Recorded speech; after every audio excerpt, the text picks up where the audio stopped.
Texas. NPR's Sarah Ventry reports he's the fourth child detained from the same school district over the last few weeks. From a running car in the family's driveway when federal immigration agents came to arrest his father. That's according to Zena Stenvik, the Columbia Heights Public Schools superintendent, the district where the boy is a student. She claims the child was used as bait to bring his family members out of their home. In a post on X, DHS says the child was abandoned by his parents, and that's why he was taken. They've confirmed that both the child and his father are being held at the Dilley Detention Center outside of San Antonio in Texas. DHS continues to say that it's taking dangerous criminals off the streets of Minneapolis and that its officers have made over 3,000 arrests in the last 6 weeks. Sarah Ventry, NPR News, Minneapolis. 4 hours of talks in Moscow did not produce any immediate breakthrough in the efforts to end Russia's war in Ukraine.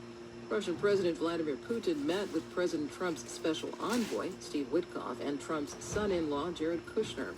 NPR's Charles Maynes reports from Moscow. Putin continues to demand far-reaching territorial concessions from Ukraine. The most immediate outcome of the talks is more talks. Russia agreed to take part in a trilateral meeting with military representatives from the U.S. and Ukraine and the United Arab Emirates. And while Kremlin officials described the meeting with Witkoff and Kushner in glowing terms, there was no immediate progress towards ending the war in Ukraine. Kremlin aide Yuri Ushakov said a durable peace would not be possible until territorial issues were resolved, Russian shorthand for demands that Ukraine cede land claimed but not controlled by Moscow. Ushakov added that until then, Russia would continue to pursue its military objectives on the battlefield. Charles Maynes, NPR News, Moscow. On Wall Street, Wolf the Dow is Manson? down 190 points. This is NPR. Federal regulators say Ow. temporary flight restrictions Don't do imposed that. after last It's year's hard. mid-air collision near Washington, D.C. will become permanent.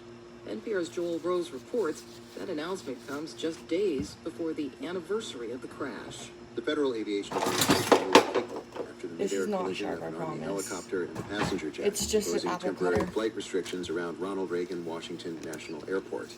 Now the FAA is making those restrictions Not in my permanent. eyeball. The agency says that will ensure that helicopters and airplanes no longer share the same airspace around the airport, reducing the risk of another collision like the one that killed 67 people in January of last year.